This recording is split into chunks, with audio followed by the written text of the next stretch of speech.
fiscal anchor. Have you? I'm going to be. I want to pose this to you. If you don't have an answer, that's fine. But I'm going to be spending the next half hour talking to Dr. Marc-Andre Pigeon about the issue of modern monetary theory, which keeps on coming up in the press. And I guess the notion behind it is that if you control your currency and you can print money, then debt doesn't matter at all. I mean, maybe that's what I think they're acting as if. They're acting as if they can just keep on printing money. They never have to stop how much they borrow, and they never have to pay it back. Is that? Are there some new rules in economics? No, there are never new rules in economics.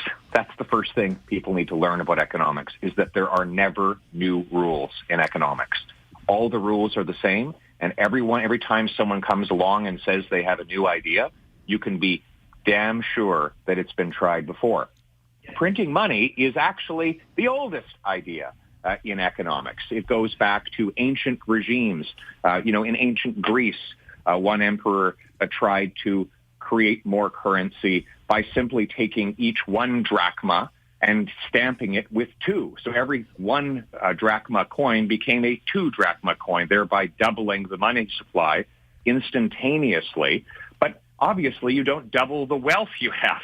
Then your currency is worth half as much. Then we've had empires brought down because they diluted the amount of silver in their coins in order to have more coins, thinking that would make their economies richer, when in fact all that did is make their coins worthless.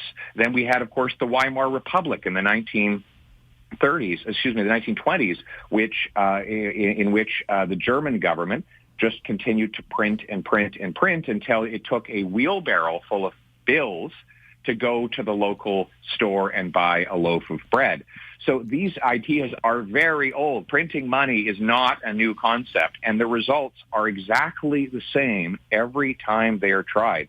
They ultimately lead to massive inflation, which helps the rich because their assets inflate in value and they become richer, but hurts the poor and the middle class because their wages are less valuable and they get effectively a pay cut by virtue of the fact that each dollar they earn is worth less than it was before.